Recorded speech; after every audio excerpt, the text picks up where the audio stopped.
Okay start. आप अपन parallel operation of single phase transformers देख रहे हैं अपन, जिसमें अपन दो सिंगल फेज ट्रांसफार्मर्स को पैरेलली कनेक्ट करेंगे और उसके थ्रू देखेंगे कि अपना जो लोड है वो किस तरह से डिवाइड होता है दोनों ट्रांसफार्मर्स के ऊपर। प्लस एक और चीज़ है, अपन पैरेलल ऑपरेशन को परफॉर्म क्यों किया जाता है, उसका रीज़न ये है कि जैसे पैरेलल ऑपरेशन करते ही इसीलिए ही है क्योंकि पहले अपने सिस्टम के अंदर लोड था वो कुछ कम था। धीरे धीरे जैसे जैसे हाउसेस बढ़े, मकान बढ़े, जैसे अलग अलग, उसके साथ में अपने लोड जो है वो भी साथ में इंक्रीज़ होते गए। तो जैसे जैसे लोड बढ़ते गए उसके साथ में अपन को रिक्वायरमेंट और ज़्यादा इंक्रीज़ हुई तो अपना एक ट्रांसफार्मर जो पिछला था वो काम नहीं कर पा रहा उतने लोड के ऊपर, तो अपन को उसकी कैपेसिटी इंक्रीज़ करने के लिए अपन ने सेकेंड ट्रांसफार्मर को पैरेलली कनेक्ट कर दिया। इसके अंदर अब अपन क्या कर रहे हैं कि अपन ने एक सिंगल फेज सप्लाई ली है जिसको यहाँ अपन सर्किट में ऑटो ट्रांसफार्मर के थ्रू कनेक्ट कर रहे हैं। उसके साथ में एक वोल्ट मीटर कनेक्ट किया और दो ट्रांसफार्मर्स जोड़े हैं। यहाँ पे ट्रांसफार्मर की प्राइमरी साइड अपन ने सप्लाई लाइन से जोड़ दी है और सेकेंडरी साइड पर अपन आगे लोड कनेक्ट कर रहे हैं। सेकेंडरी साइड पे अब अपन ने क्या किया, 3 वाट मीटर्स का यूज़ लिया है ताकि अपन को ये पता रहे कि हर ट्रांसफार्मर जो है वो कितनी सप्लाई ले रहा है और उससे कितनी पावर कंज्यूम कर रहा है। और दूसरा, टोटल जो पावर कंज्यूम हो रही है थ्रू द लोड वो भी अपन इस थर्ड वाले वाट मीटर के थ्रू अपन देख लें।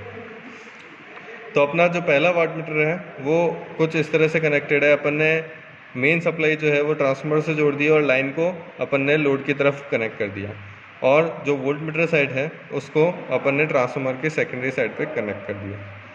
इससे कितनी करंट ट्रांसफ़र हो रही है लोड के लिए उसको मेज़र करने के लिए अपन ने एक एमीटर भी यहाँ पे जोड़ा हुआ है जो सिंगल एक ट्रांसफार्मर की कनेक्ट करेगा, फिर दूसरे ट्रांसफार्मर की मेज़र करेगा, फिर तीसरे जो टोटल सप्लाई है उसको मेज़र कर लें।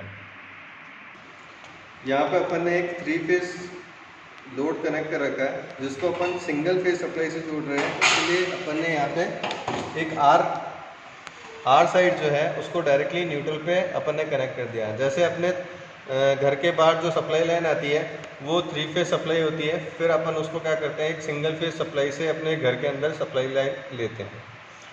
यहाँ जितने भी लोड्स जो आपको ऊपर दिख रहे हैं ये सभी पैरेलली कनेक्टेड है। पैरेलली कनेक्शन का क्या मतलब है कि अगर मैंने एक सप्लाई लाइन को अगर ऑन किया तो वहाँ पे जितना रेजिस्टेंस आ रहा होगा वो जैसे ही मैं दूसरे लोड को ऑन करूँगा तो उस टाइम पे वो लोड उसके पैरेलली कनेक्ट हो जाएगा, और अगर वो उसके पैरेलली कनेक्ट होगा तो टोटल रेजिस्टेंस की जो वैल्यू है वो डिक्रीज़ हो जाएगी। जैसे ही रेजिस्टेंस की वैल्यू डिक्रीज़ होगी तो करंट क्या हो जाएगा, इंक्रीज़ हो जाएगा, क्योंकि आपका सप्लाई वोल्टेज क्या है, कांस्टेंट है 230 वोल्ट। अगर रेजिस्टेंस की वैल्यू डिक्रीज़ होगी तो करंट डायरेक्टली इंक्रीज़ होगी। फर्स्ट अपन यहाँ पे ऑटो ट्रांसफार्मर जो जोड़ रखा है उसको अपन 0 वोल्टेज से अपन धीरे धीरे वोल्टेज को इंक्रीज़ करेंगे। जैसे आप यहाँ पे देख रहे हैं कि 0 वोल्ट से यहाँ पे वोल्टेज अपन धीरे धीरे इंक्रीज़ करते गए, इसको अपन को 230 वोल्ट या 220 वोल्ट तक अपन को इंक्रीज़ करना है।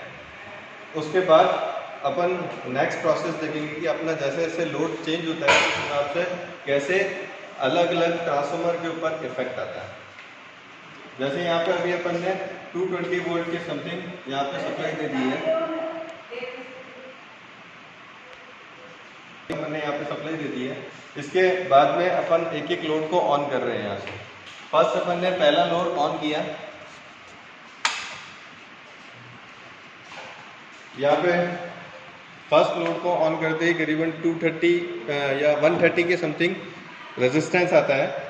130 अगर रेजिस्टेंस आता है तो उसके थ्रू यहाँ से तीनों जो वाट मीटर्स हैं उनकी क्या क्या रीडिंग है उसको अपन देखते हैं, यहाँ से चेक करते हैं। फर्स्ट वाट मीटर जैसे दे रहा है करीबन 25 वाट के समथिंग, ठीक है।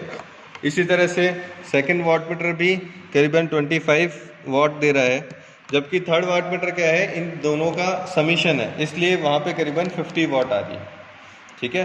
सेम इसी तरह से एमीटर्स जो हैं वो भी इसी तरह से रीडिंग दे रहे हैं।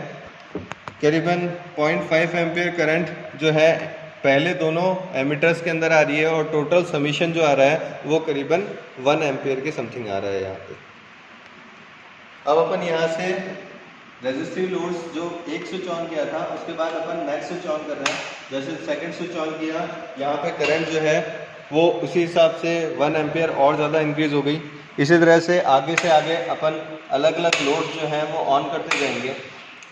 जैसे अपने एक गली के अंदर 4-5 मकान है तो वो अलग अलग जैसे जैसे लोड ऑन करते जाते हैं वैसे वैसे रेजिस्टेंस की वैल्यू डाउन होती जाती है, और मेन अलग अलग घरों में जो करंट जाती है उसकी वैल्यू क्या होती जाती है, इंक्रीज होती जाती है।